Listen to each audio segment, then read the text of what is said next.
invités avec nous pour décrypter et revenir sur les tendances qui ont marqué notamment ce mois d'août et cet été dans son ensemble. C'est le grand tableau de bord des marchés chaque dernier vendredi du mois.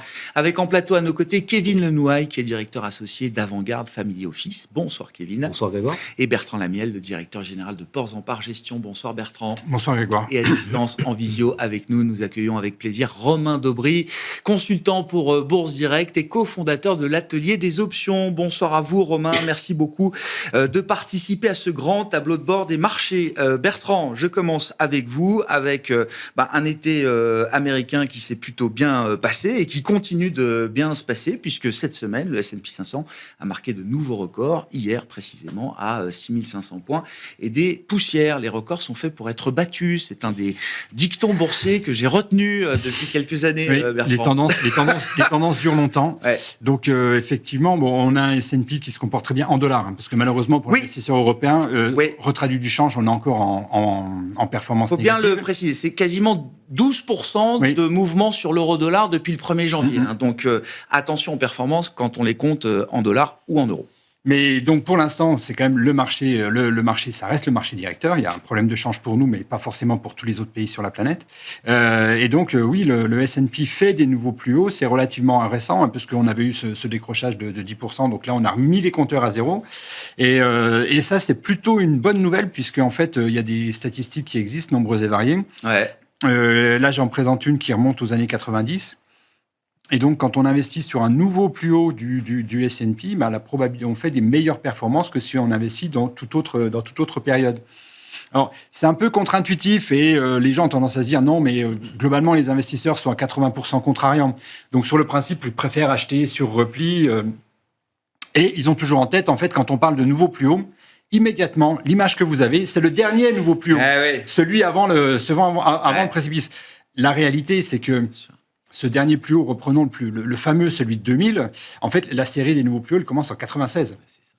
Ça dure 4 ans, quoi. Et ça dure 4 ans. Et c'est ça, c'est ce que montre ce graphique, ces statistiques. Plus la tendance dure dans le temps, plus vous gagnez en probabilité que cette tendance... Oui, un marché baissier, en moyenne, c'est 1 an, et un marché haussier, en moyenne, c'est 5 ans. Ouais, c'est ça. Donc, en fait, non, timer le marché, c'est compliqué. Voilà. Et on a toujours eu dans le marché des mauvaises nouvelles quelque part, avec des risques géopolitiques, avec des risques économiques, avec des trublions à droite et à gauche. C'est l'histoire du marché boursier. Donc, si on se laisse perturber par le bruit ambiant, le risque, c'est de se dire, oh là là, c'est compliqué, il y a la guerre en Ukraine, attention, Trump, ça va être compliqué, donc je prends un peu de recul et je reviendrai quand c'est calme. Spoiler, c'est jamais calme. Ouais. Donc, non, il faut accepter ce bruit, allouer la bonne somme de capitaux, c'est-à-dire celle où on est vraiment tranquille, où on peut se permettre, même si c'est pas simple à ces moments-là, de l'avoir baissé de 20%. Mais globalement, non, les marchés montent et typiquement sur le S&P, oui, on gagne à être sur des points hauts. C'est plutôt une bonne nouvelle.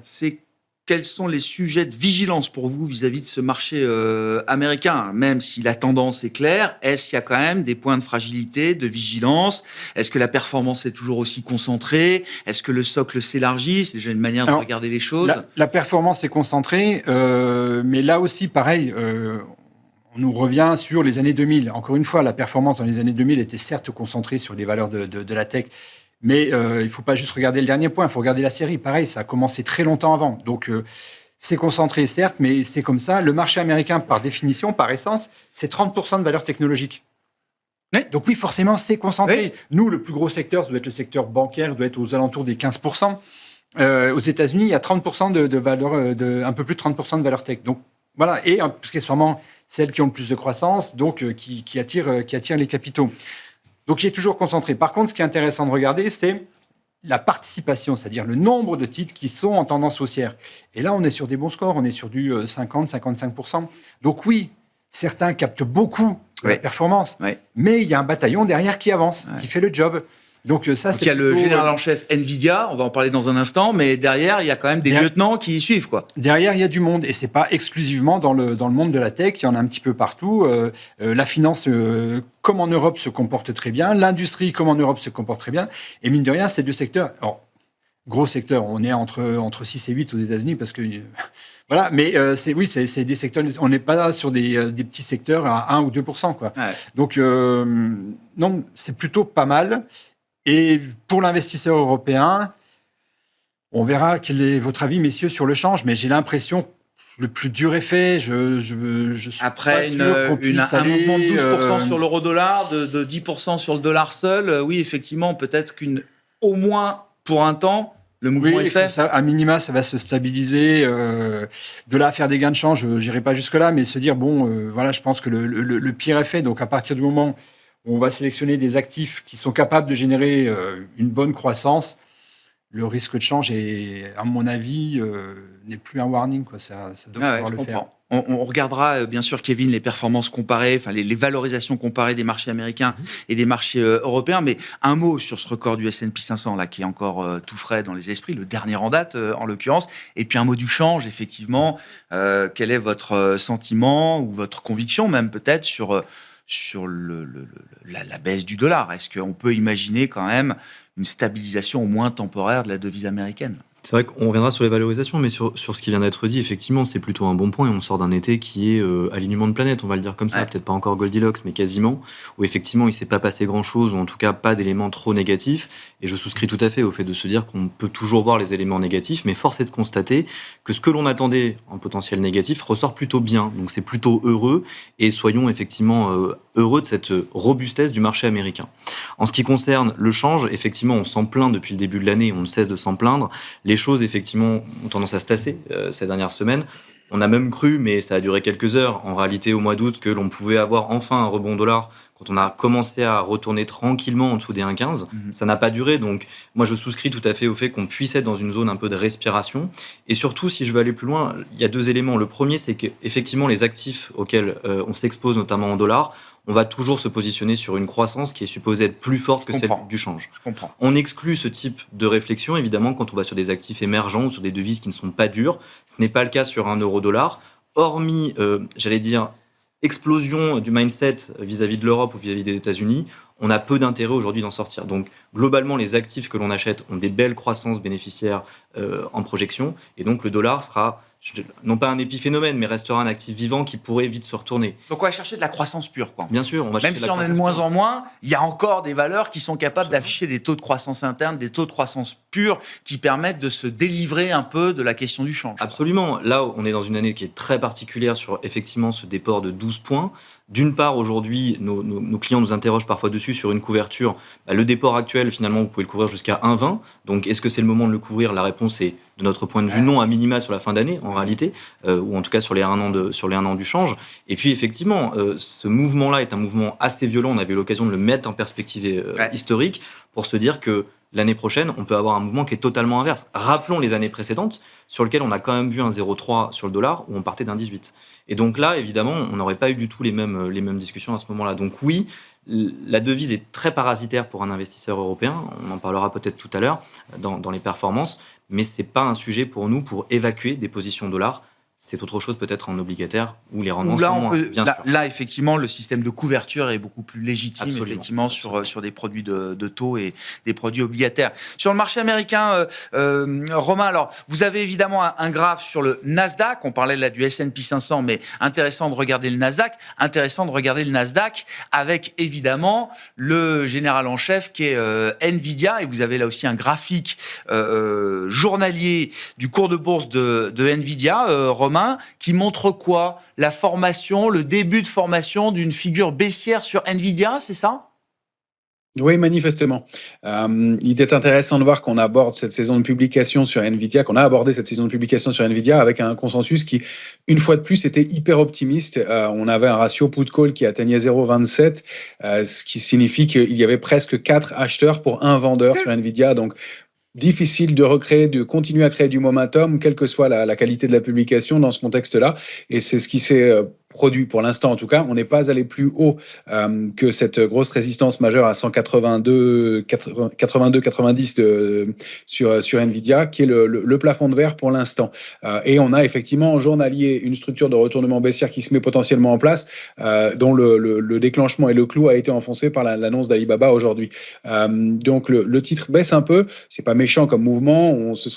La figure graphique qui n'est pas encore déclenchée, qui le serait à la rupture de 170, pourrait renvoyer aux alentours de 154, 155. On a un mouvement de consolidation plus qu'un mouvement de retournement. Ce ne serait pas un bon message sous 152,90. Mais effectivement, un consensus qui est quand même très, très haussier. Difficile de recréer, de continuer à créer du momentum dans ce contexte-là.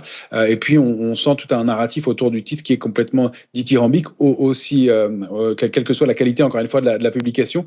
Mais on sent qu'on commence à peiner pour avoir du momentum. Or, vous parliez du graphique du Nasdaq. Ouais. À plus longue échéance, on a effectivement un graphique en mensuel, je ne sais pas si vous l'avez sous les yeux à l'instant, qui commence à laisser des doutes quant à la poursuite du mouvement. Alors, c'est quelque chose de très long terme. C'est un graphique mensuel que vous avez ici. Vous voyez la progression haussière du Nasdaq qui forme des plus hauts de plus en plus haut. Et puis, depuis juillet 2024, un indicateur de momentum, un indicateur graphique qui indique la force, la vitesse de croissance des prix, qui ralentit et qui, lui, ne forme plus de nouveau plus haut. Quand ça arrive une première fois, comme ça a été le cas en janvier 2025, c'est un premier indicateur de divergence. Ça n'empêche pas la poursuite à la hausse, mais ça avait quand même débouché sur le fameux mouvement de baisse du début d'année. Là, c'est la troisième fois qu'on enregistre cette divergence, que les prix forment pour la deuxième fois des nouveaux plus hauts, et pour la deuxième fois, l'indicateur forme de nouveau plus bas. Donc, on peut se poser des questions quant à la pérennité du mouvement. Ça, c'est vraiment quelque chose de long terme aussi. Donc, on a un mouvement de correction, de consolidation à court terme sur Nvidia pour un excès technique, probablement. Il va falloir purger cette grosse position haussière, notamment sur les options. On a des positions qui sont colossales sur Nvidia, des décalages évidemment en pourcentage qui sont gigantesques, 44 milliards de décalage pour 1% de variation sur Nvidia, et des positions d'options qui sont stratosphériques. Donc quand on a monté autant, les arbitragistes ont dû acheter en contrepartie le titre. Quand on va arriver à l'échéance du mois de septembre, il va falloir alléger ses positions gentiment. Donc, il y a cet excès qui va devoir être purgé un peu. Donc, il y a une part de technique à court terme, à mon sens, et un retracement possible. Et puis, il y a une part de manque de momentum sur un mouvement haussier qui a été extrêmement puissant depuis 2020 et puis depuis 2022 sur les indices américains notamment. Comment vous... Alors, ça, c'est la lecture technique. Bertrand, comment on regarde, je ne sais pas, à quel type d'indicateurs un peu fondamentaux on se rattache aujourd'hui pour essayer d'évaluer le développement de ce cycle autour de l'IA. Alors on verra, l'histoire nous dira évidemment si on est dans une bulle, si on était dans une bulle, et la question étant à quel stade est-ce qu'on en est. Vous êtes venu avec un graphique, alors là c'est le domaine de la construction de data center versus construction de bureaux aux États-Unis. On est en train de construire plus de data centers que de bureaux aujourd'hui aux États-Unis. Quoi. Oui, les investissements dans les data centers commencent à s'accumuler, et avec les grands noms qui sont à la manœuvre, c'est-à-dire dans les 7 mails, vous avez les Apple, Google, Amazon, Microsoft qui sont en train d'investir, Tesla aussi. Donc ils ont les poches pleines, ils investissent dans les data centers parce que ils vont avoir besoin justement de stocker de plus en plus de données. Ils passent même des contrats directement avec des énergéticiens pour s'approvisionner. Et du coup, ça coupe l'herbe sous le pied à tous ceux qui disent en gros, l'énergie que vous pompez pour les data centers, elle n'est pas à disposition pour... je vais créer ma petite centrale, et puis comme ça, plus personne m'embêtera. Quoi. Exactement. Ouais. Et puis, je ne suis pas dépendant des coupures qu'il peut y avoir pour des raisons X ou Y. Donc, oui, il y a des investissements dans les data centers qui sont énormes, et puis derrière, qui drainent, on le voit surtout toute la série électrique. Alors, ça va forcément du câblage, ça va sur les connecteurs, ça va sur la gestion de la puissance, sur le côté isolation, enfin bref. Toutes ces sociétés, donc dans le domaine de la construction et dans le domaine industriel, en profitent et sont tirées par cette thématique. Donc, oui, c'est impressionnant les prix qu'il y a. Le MIT a sorti une étude disant qu'il y avait à peine 5% des applications aujourd'hui, sur lesquelles on pouvait chiffrer un retour. 95% des boîtes qui ont investi dans l'IA perdent de l'argent pour l'instant avec ça. Donc, mais voilà, c'est le départ. En fait, faut bien voir qu'il y a une histoire de cycle. Donc nous, on regarde vraiment les sociétés qui, au départ, c'est Nvidia, c'est AMD. Donc voilà, c'est toute la couche puce. Juste derrière, on va avoir les Amazon, Google, en fait, tous ceux qui vont traiter de la donnée à travers les hébergements des data centers. Après, on aura des applications, des gros consommateurs type Netflix, Spotify ou autres. Et puis après, viendront tous les les équivalents de Capgemini, Accenture et autres qui vont aider tout le monde participer à la diffusion le sujet. Sûr. Donc pour elles-mêmes et pour leurs clients. On est vraiment sur les premiers steps en termes d'investissement. Et boursièrement, ça se partage, c'est-à-dire que jusqu'à la fin de l'année 2024, tout ce qui était environnement électrique, ça fonctionnait très bien avec des Schneider, des Siemens. Derrière, on a eu DeepSeek, donc ça a tout arrêté. Bon, voilà. Forcément, vu les monceaux de capitaux qui se sont développés là-dessus, il y a des moments où il faut se reposer. Donc, c'est ce qu'on est en train de vivre. Ça ne remet pas en cause les tendances, mais il faut bien regarder ces différents clusters pour savoir où est le momentum du moment et pour aller investir dessus. Bon, si on en vient au match entre les États-Unis et la zone euro, alors vous avez chacun d'ailleurs vos graphiques sur ces performances comparées.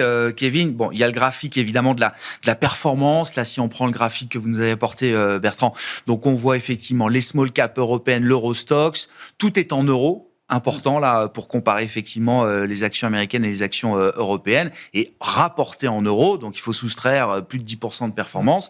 On a effectivement un Nasdaq et un S&P qui sont même peut-être légèrement négatifs pour un investisseur européen. Kevin, qu'est-ce que vous dites de cette situation et comment est-ce qu'on regarde aussi sous les performances la valorisation de ces marchés?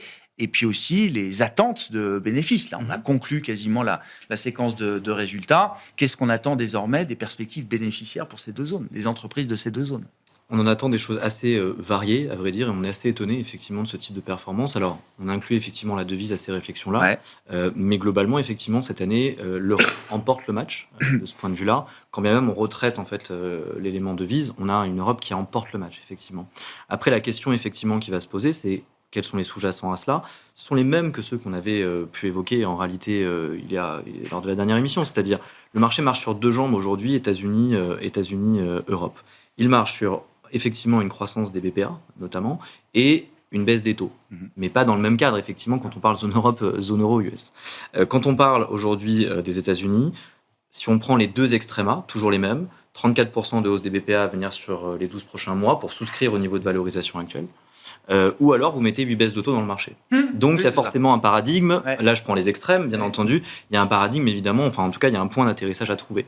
Et force est de constater, sur la zone américaine en tout cas, que les États-Unis le trouvent plutôt bien en réalité. En termes de valorisation, on a évidemment ce sujet-là parce que... Donc vous regardez le PER, c'est ça? Absolument. Comparé entre, alors c'est l'indice MSCI Europe, en enlevant le Royaume-Uni et le S&P 500. Oui, donc là, on change un peu du CAC ou oui, du bien stock. sûr. Bah non, mais il faut regarder mais plus les large. marottes sont toujours les mêmes. Vous avez raison. Bien sûr.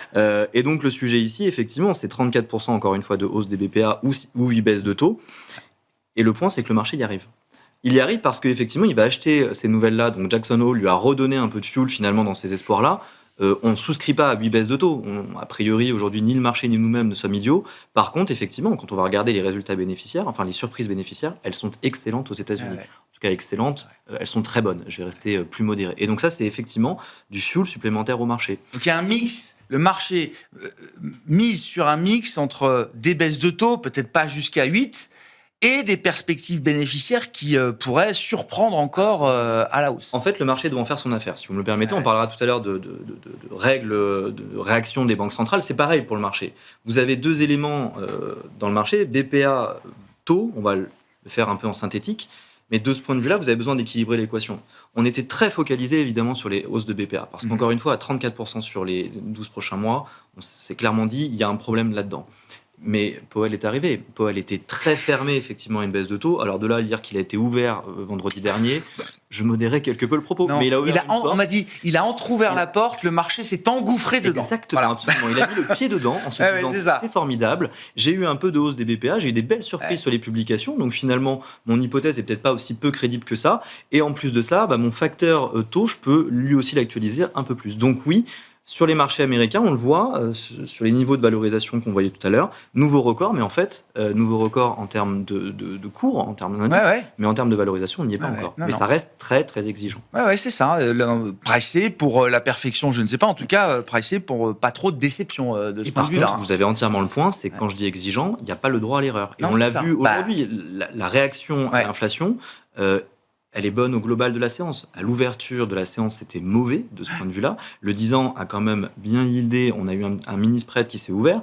Et sur les indices américains, on perd 1% à l'ouverture parce que c'est cette déception.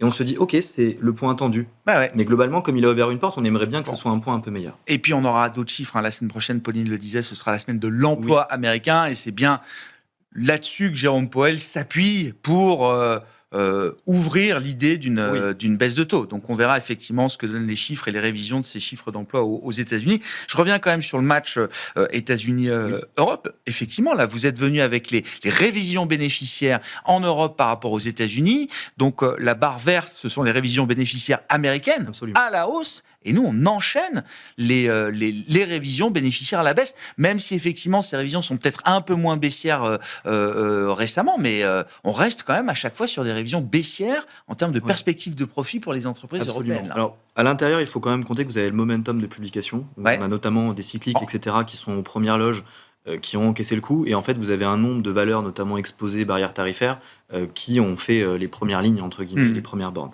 Mais effectivement, on a des révisions, on a un autre narratif aux États-Unis. On a des révisions qui sont négatives en Europe, plus négatives qu'aux États-Unis, même si parfois elles peuvent s'aligner. Et donc ça, effectivement, ça nous inspire aussi quelque chose. C'est que sur le niveau de valorisation dont on parlait tout à l'heure, l'Europe n'est pas un marché peu cher de ce point de vue-là. On n'est pas du tout dans les excès américains, mais on n'est pas du tout dans une phase d'achat à tous azimuts. Donc ça reste exigeant avec des révisions bénéficiaires. Le taux, on est a priori tous d'accord ici pour se dire que oui, il peut continuer à baisser, mais on a quand même une marge et une sensibilité un peu moins forte. La conclusion de tout cela, si vous me le permettez, c'est qu'il va falloir trouver un autre narratif.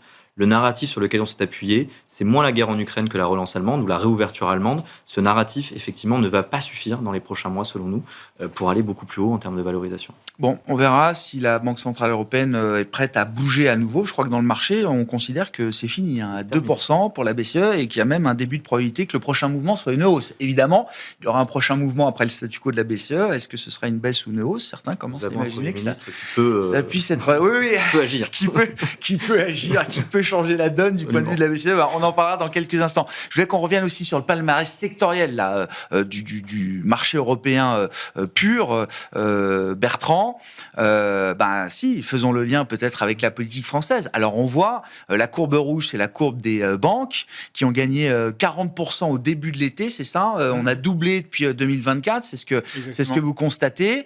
Est-ce qu'il faut peut-être commencer à se dire que c'est le bon moment de prendre des profits, par exemple, sur le secteur bancaire européen, Bertrand ? On n'a pas d'indicateur. Non, au contraire. Parce que la question, j'avais fait j'ai été allé voir vos confrères fin juin, qui me disaient quand même, on est à 30-40% depuis le début de l'année, et là, quand même, ça commence à aller vite. On sort de l'été, on a remis 25% là-dessus, on doit être à 55%. Donc, non. Et je rappelle, ça fait au moins 4 ou 5 ans que ça dure. C'est-à-dire que ça n'a pas commencé au 1er janvier. Non. Depuis la période Covid et 2020, le secteur bancaire européen fait mieux que le Nasdaq. Exactement.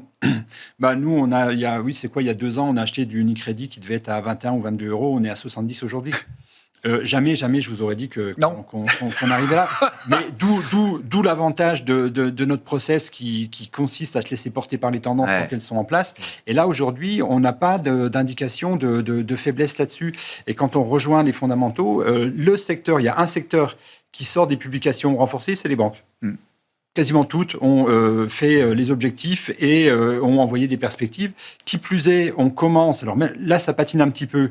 Les fusions-acquisitions, le truc qui était complètement tabou, personne ne voulait en faire. Là, c'est parti. Tout le monde y va.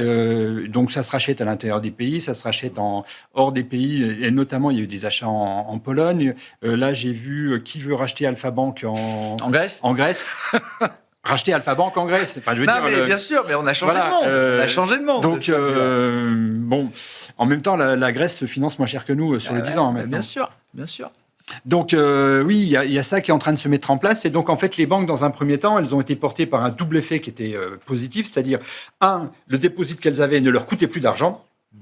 Et 2, ça leur rapportait de l'argent. Donc ça a été très fort. Donc là, les banques du Sud qui étaient bourrées de cash, donc en ont profité. Et puis là, en fait, le relais de croissance arrive avec tout le PNB que fait généralement une banque sur les placements d'épargne, sur les prêts, ce qu'elle peut faire avec les entreprises. Ça prend le relais. Et donc, on voit que c'est en train de monter en puissance. Et quand on regarde les valorisations, alors certes, le parcours, il est énorme, mais en fait, les valorisations... Non. On reste sur des Il n'y a rien de niveaux très moyens. cher encore, oui. Donc, forcément, ça tremble parce que, voilà, en France, on ne sait pas trop politiquement où on va et on a le souvenir de ce qui s'est passé l'an dernier avec une assemblée à remettre en place. On n'est pas les seuls. Voilà. Aux Pays-Bas, ça chauffe un peu. En Espagne, c'est toujours compliqué. Oui, forcément. La dimension politique, elle est partout. Voilà, d'abord, c'est partout, c'est partagé. Deux, on a quand même là il faut aussi regarder côté positif. On a des plans de relance qui sont actés, mais qui ne sont pas rentrés dans les faits. Donc, compliqué pour un analyste de les mettre dans du PNB. Mais donc voilà, c'est le plan sur la défense, c'est le plan de relance en Allemagne. Alors, il faut qu'ils aillent jusqu'au bout. Il y a une dimension politique là-dedans qui fait que probablement ça va prendre du temps et ça n'ira pas en ligne droite. Mais en fait, tout ça, c'est les drivers qui, au fur et à mesure... Et donc, quand vous parliez de changement de narratif, je pense que ça peut aider au fur et à mesure à se poser parce que c'est quand même des mouvements qui sont hyper puissants. Et par exemple, sur l'armement, alors les analystes sont très prudents. Pour autant, certains se mouillent et se disent, par exemple, sur un dossier comme Leonardo, ça rajoute 3 ou 4 points de croissance. C'est-à-dire qu'au lieu d'être entre 10 et 15, on sera entre 15 et 20. Ça peut changer le statut de la valeur. Ça a commencé d'ailleurs. Le marché a déjà commencé à intégrer le marché l'a bien intégré, mais voilà, donc ça... C'est des choses qui sont relativement puissantes. Romain, alors si on parle de l'Europe, alors il y a 2 graphes qui m'intéressent là dans ceux que vous nous avez apportés, Romain. Peut-être l'IBEX. Alors là, avec une vue très longue, c'est un graphique, une vue trimestrielle sur l'indice action espagnol, qui est la vraie star du moment. Alors le MIB italien va toujours très bien également, je crois, Romain, mais c'est vrai que l'IBEX, et vous en parlez régulièrement, ça reste un indice qui surperforme très très largement les pairs européens. Oui, effectivement, près de 30% de hausse, 28% de hausse depuis le début de l'année. J'ai hésité avec le MIB et puis il fallait changer un petit peu puisqu'on avait parlé pas mal de l'Italie et donc signaler l'excellente performance de l'IBEX qui effectivement depuis 2024 a débordé un gros niveau technique, 11 480 points et a déclenché une structure de retournement. Romain, on a un petit problème avec votre son, Romain. On va essayer de régler ça avec les équipes en régie. Bon, on parlait de l'IBEX. Je voulais qu'on dise aussi un mot des small caps françaises. Alors, je sais pas, Bertrand, en parle. Européenne. Alors, européenne. Française Et européenne. Oui. Mais française, parce que quand même, c'est vrai que ça a été là aussi un des mouvements de l'été. Je veux dire, en quelques semaines, on a vu le CAC Small, alors qu'il commençait à aller déjà mieux, mais s'envoler pour avoir jusqu'à atteindre une performance de plus 50% depuis le 1er janvier. Alors, le CAC Small, il y a un ou deux noms qui ont fait la différence dans la biotech. Quoi J'ai vu, il y a Abivax. C'est ça. Voilà. D'accord. Donc, voilà, qui a fait les beaux jours du CAC Small. Mais même quand on enlève Abivax et qu'on dézoome, on prend un indicateur européen mid et small cap, on est sur des 20% depuis le début de l'année. Donc, on est largement devant les 13 ou 14 d'un Eurostoxx. Alors après, oui, l'IBEX fait mieux, mais il y a une structure très financière, donc on l'explique par du sectoriel. Mais oui, et ça, c'est le deuxième segment de marché qui sort renforcé de cet été, c'est les mid et les small cap, parce que pareil, sur les publications, forcément, il y avait un peu de crainte, donc probablement les analystes étaient un peu en deçà sur le sujet.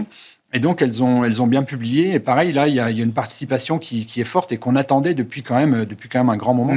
Donc, oui, non, c'est impressionnant. Et puis, on revient sur des données historiques, c'est-à-dire que là, des dossiers qui ont des performances, donc dans les leaders, j'ai pris les stats au niveau européen. Quand on prend les mid-cap qui se comportent bien, on est sur du 60% de la cote et en tendance haussière. Et à l'intérieur de ça, il y en a 6% qui ont fait plus de 100%. D'accord, oui, c'est ça. OK. Oui. Donc, si vous touchez... si vous êtes dans les 6%... Mais non, mais je veux dire, on n'est pas sur du 1-2%. Non, oui. Voilà, je veux dire, il y en a 60 qui marchent bien, il y en a 10%, donc 6. Il y a un truc qui se développe. Une sur 10 font des performances. Et donc, il y a des Françaises qui font Excel, on doit être à 400, 450. Voilà. Bien sûr. Ouais. Bon, voilà, ça aide forcément à faire de la performance. Pour autant qu'on sache les tenir et pas les abandonner après 30 ou 40% de hausse. Ça aussi, c'est un truc que j'ai appris au bout de quelques années. On coupe ses gains toujours trop vite. Ça, c'est souvent dans Oui, les c'est biais le psychologiques biais qu'on de a. disposition. On coupe ses gains généralement trop vite. Vous avez envie de chasser pour vos clients ce rallye des small caps, alors françaises ou européennes peut-être, Kevin? La réponse est oui, Ouais. mais les chasseurs sont échaudés. Je vous rappelle on sort évidemment d'un moment qui était très compliqué, et donc effectivement en gestion privée, nos clients ont fait le dos rond pendant des années. Ouais. C'était évidemment un vrai axe de gestion depuis 2020 quasiment. Donc on a fait de très belles choses et de moins bonnes, il faut l'assumer. Et donc on l'a vu cette année, on est notamment reparti avec des supports en fait très diversifiés là-dessus. On attaque de moins en moins aujourd'hui ce type de marché en direct puisque nos clients le craignent tout simplement. Ouais. C'est dur de les réacclimater, de les réacculturer à cette idée des entreprises de taille moyenne ou intermédiaire en bourse. Ça peut se comprendre, là c'est vraiment purement la psychologie, et je prêche encore une fois pour la paroisse que je connais. Le client à la fin a toujours raison, j'imagine. Exactement, il fait les flux d'autant plus, donc c'est lui qui fait les flux d'achat pour partie sur ce type-là. Donc globalement, on a conservé ses positions, elles ressortent par le haut. Il y a des très beaux dossiers effectivement qu'on a en portefeuille. Maintenant, de là à se dire c'est un vrai biais de nos portefeuilles, la réponse est non. C'est déjà très compliqué de les réacculturer par exemple à des financières. Bien sûr, ça prend du temps. Donc de ce point de vue-là, oui, mais ça va rester très marginal dans nos portefeuilles. 4-5 années de surperformance des financières, je le dis, et je suis même pas sûr que les portefeuilles soient au benchmark aujourd'hui en termes de détention justement de ce secteur-là. Romain Dobry, on vous a retrouvé, Romain, je crois, avec un son qui fonctionne mieux. Je suis désolé, je veux bien vous entendre sur le CAC Small là, avec ce graphique mensuel qui montre, alors effectivement, cette succession de quelques bougies là, assez spectaculaires sur les dernières semaines et les derniers mois. Oui, effectivement. Pour indiquer, alors non seulement la performance, on l'avait évoqué il y a longtemps, sorti d'un grand triangle symétrique, la cible idéale c'était 15 960, on l'a atteinte et on voit que pour le mois en cours, on est un peu dans le doute, on a une petite bougie et de grandes mèches de chaque côté. On fait une pause après avoir rallié un objectif idéal. Effectivement, très concentré sur quelques valeurs, mais on aurait pu prendre un indice de mid-caps italienne. On aurait des performances qui sont assez similaires aussi, donc tout n'est pas concentré partout sur quelques valeurs, et effectivement le secteur des small et mid caps est en forme. C'est dire aussi qu'on a atteint une cible graphique, c'est ce que je voulais vous montrer aussi sur l'IBEX. On est sorti d'une grande congestion, la cible suivante pour l'indice large espagnol, elle se situe à une 8% encore au-delà, alors que c'est l'indice qui surperforme en Europe pour l'instant. Donc je vous ai épargné le graphique de l'indice CAC 40 qui n'a aucun intérêt depuis des mois maintenant et qui commençait peut-être à en retrouver. On a un problème puisque en Europe, on voulait sortir de cette zone de congestion dans laquelle on est bloqué depuis la fin avril, début mai sur le DAX et sur l'Eurostoxx en revanche. Et bien, la tentative de sortie par le haut de fin de semaine dernière a été invalidée et on se retrouve à nouveau dans un trading range, voire avec des marchés qui retournent sans tendance. On a eu un début de pression baissière qui a été invalidé, donc c'est-à-dire qu'il y a plutôt du désintérêt pour ces indices-là pour l'instant. Il faut continuer à privilégier le stock picking et peut-être encore un peu de momentum pour les small et mid caps, notamment en dehors de la France, mais plutôt en Europe. Ouais, donc un CAC délaissé plus qu'un CAC 40 qui créerait une panique chez les investisseurs. Je ne sais pas d'ailleurs ce qui est le mieux, mais en tout cas, voilà, pour l'instant, visiblement, les investisseurs, et à raison, pensent qu'il y a sans doute mieux à faire ailleurs. Venons-en et restons peut-être même dans le domaine politique, mais pour basculer côté américain. Alors, je ne connaissais pas cette décomposition je ne sais pas comment on le dit, Kevin, c'est le graphique que vous nous apportez, le degré d'indépendance de la Fed avec une décomposition qui est réalisée par l'équipe de recherche économique de Bloomberg. Il faut nous expliquer un petit peu ce graphique, Kevin. Bien sûr. Effectivement, ça c'est un indice qui nous est fourni par Bloomberg, d'excellente qualité, on peut les louer ici. Je ne sais pas si ça se voit bien à l'écran, mais une courbe noire qui montre effectivement le niveau moyen d'indépendance constaté par cet indice de la Fed, et ensuite une décomposition effectivement en composantes. Les 4 composantes que l'on retient habituellement, c'est l'emprise que va avoir le politique sur les nominations et ce qu'on appelle la branche exécutive. Donc, ça, c'est la barre violette que vous voyez sur le graphique. C'est la barre opérationnelle, absolument. Non, ça c'est la barre verte. Ah oui, pardon, c'est la barre verte. Autant pour moi. Oui. Ensuite, vous avez la barre orange qui est globalement, alors ce qu'on appelle public support, en fait, c'est le financier. C'est financièrement, est-ce que l'indépendance financière de la Réserve fédérale américaine.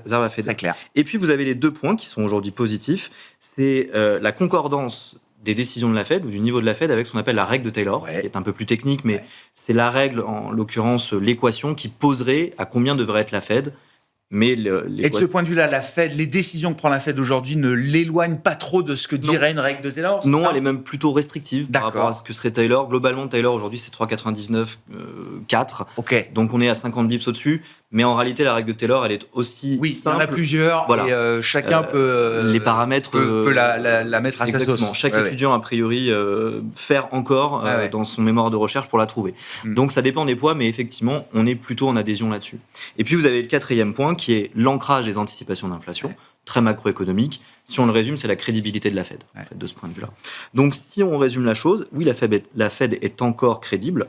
La Fed, encore une fois, a un taux théorique qui est un taux qui est proche du taux réel. Par contre, on le voit, on a une réelle dégradation, effectivement, de l'indépendance de la Fed du côté politique. Incroyable. Je ne vous apprends pas, a priori, grand-chose de ce point de vue-là aujourd'hui, mais cette décomposition, elle est importante et elle monte le match. Et le marché le prend en considération? Ou est-ce que... Alors, parce que là, la bataille entre Lisa Cook et Donald Trump, ça peut être homérique. Ça peut être homérique, et c'est un éléphant dans une pièce, très concrètement. Pour moi, c'est non pas une zone de rupture, j'exagère peut-être, mais c'est un vrai moment de bascule potentielle aux États-Unis. C'est-à-dire que, globalement, le marché pardonne à Donald Trump, me semble-t-il, de nombreuses choses. Tant mieux pour nous et pour les opérateurs. On a pardonné les droits de douane parce que les États-Unis s'en sortent par le haut. On a pardonné des allers-retours géopolitiques parce que, encore une fois, on verra ce que ça donne, pour ne pas aller plus loin. Sur l'indépendance de la Fed, une remise en cause de 75 ans d'indépendance de la Fed, dans un moment où la Fed n'a pas abaissé ses taux. En réalité, on peut ergoter ici, mais il n'y a aucun indicateur qui planche pour une baisse des taux. Je ne suis pas convaincu, effectivement, que si Donald Trump s'empare de la Fed, oui, prend le contrôle, bien sûr. Globalement, avec les niveaux d'endettement et les difficultés économiques, ça, c'est le point de rupture potentiel. Ouais. Gardez la parole, Kevin. Alors là, revenons au sujet politique français et européen. Vous êtes là aussi venus chacun avec des graphiques montrant les courbes de taux, les écarts de taux entre la France et l'Allemagne. Vous avez ce graphique-là, Kevin, les obligations souveraines à 10 ans. Oui. Et donc, le spread de la France et de l'Italie par rapport à l'Allemagne. On voit bien la convergence entre la qualité que le marché considère pour la France et l'Italie. On voit bien une très forte convergence, mais pas tant du fait de la dégradation de la qualité de la France sur le marché, visiblement, plutôt que de l'amélioration de la qualité du spread italien. En fait, c'est qu'il y a vraiment plusieurs lectures. C'est pour ça que je voulais grossir effectivement la lentille ici. Bon, le premier point, ça nous fera tous plaisir de terminer la semaine comme ça, c'est que globalement, on a quand même beaucoup entendu qu'il y avait une panique des marchés. Alors, pas dans votre émission, mais je l'ai entendu. La réponse est non. On ne l'a pas vu, on l'a abordé sur le marché action. Ça se voit sur le marché européen. Aujourd'hui, on n'a pas un décrochage du spread français qui nous dirait nous sommes dans une situation de panique. Et effectivement, lorsque l'on regarde ce graphique des spreads, il nous dit plusieurs choses. Le niveau aujourd'hui français, il est haut, mais il n'est pas grossier par rapport à ce qu'il est en historique. C'est important parce que quand on recule la lentille, l'Italie, encore une fois, vient de beaucoup plus loin. Donc oui, il y a aujourd'hui une convergence des deux, mais c'est plutôt une amélioration italienne qu'une forte dégradation française. Si on revient 6 à 12 mois en arrière, globalement, on a déjà vu ces niveaux de spread. Les études, globalement, nous disent oui, on va monter à 95 bips de spread si jamais on commence à avoir encore un peu plus de bruit politique, mais il n'y a pas de panique aujourd'hui sur le marché. Et puis surtout, ça me permet de rappeler peut-être un élément, c'est que si la dette est un outil hautement financier, tout le monde en conviendra ici, son comportement, il est très psychologique de mon point de vue. Et donc, ce que l'on a sous les yeux, c'est une amélioration italienne avant une dégradation française, encore une fois. Il faut quand même rappeler que l'on vendait tous l'Italie, ou en tout cas on était à l'écart de l'Italie, pas pour des raisons économiques. En tout cas, ça ne faisait pas le narratif. C'était pour une instabilité politique. Oui, bien sûr. Je ne sais plus combien, 70 gouvernements post-Seconde Guerre mondiale. Voilà. C'est ça. Or, si on s'arrête là-dessus, c'est se dire que Giorgia Meloni, le temps passe vite. Ça fait 4 ans qu'elle va être là, à la rentrée. Donc 4 ans de plutôt stabilité, avec une économie italienne qui n'est pas flamboyante, même s'il y a de très bons acteurs à l'intérieur. Tous les problèmes ne sont pas réglés en Italie, loin de là. Rappelons que les niveaux d'endettement sont supérieurs en termes de PIB, j'en parle bien, et la croissance italienne, c'est quasiment 2 fois inférieure à la croissance française l'année dernière. Donc ce narratif-là, on s'en méfie beaucoup. Je terminerai juste pour dire que le vrai point, à mon avis, de test, si vous me permettez, ce sont les adjudications. La semaine prochaine, gros paquet d'adjudications sur la France. Monsieur Bayrou a très bien choisi son moment puisque la dernière était jeudi ou vendredi dernier, donc il a bien attendu. Ça, c'est vraiment le vrai test. Et là, effectivement, on pourra en reparler. À l'heure actuelle, pas de panique. On en reparle vendredi prochain. Oui, oui, jeudi 4 septembre, adjudication de dette long terme menée par l'agence France Trésor. Il nous reste 30 secondes, Romain, pour aller sortir un petit peu du jeu politique. Quoique, je voulais qu'on dise un mot de votre graphique des actions chinoises, parce que là aussi, c'est une partie de la planète boursière qui a vécu un bel été, Romain. Oui, très bel été. On pressentait qu'il se passait quelque chose à nouveau et ça surperforme effectivement en Chine. Là, j'ai choisi l'indice MSCI China Net Total Return qui concerne plutôt les entreprises internes et pas internationales en Chine, qui surperforme très très nettement aussi, un parcours aussi qui pourrait se poursuivre pour aller chercher les résistances que vous voyez aux alentours de 177,80 à moyen long terme. On peut aussi parler de la réaction d'Alibaba aujourd'hui suite à son annonce, à ses publications, qui donne plus envie graphiquement que Nvidia, donc avec du potentiel. Donc il y a peut-être toujours des arbitrages à faire de ce côté-là, même si encore une fois, on le voit aussi sur le graphique, certaines périodes sont très très volatiles, notamment la période d'octobre 2024 où on avait connu des épisodes très très forts de volatilité. Donc attention à ce type d'investissement, mais ça peut permettre effectivement d'offrir des arbitrages intéressants et ça surperforme très nettement en ce moment en tout cas. Merci beaucoup, messieurs. Merci de nous avoir dressé ce tableau de bord des marchés le plus exhaustif possible à l'issue de ce mois d'août sur les marchés boursiers, notamment Bertrand Lamiel, Porzan par Gestion était avec nous, Kevin Lenouaille, Avant-Garde Family Office et Romain Daubry, consultant Bourse Direct.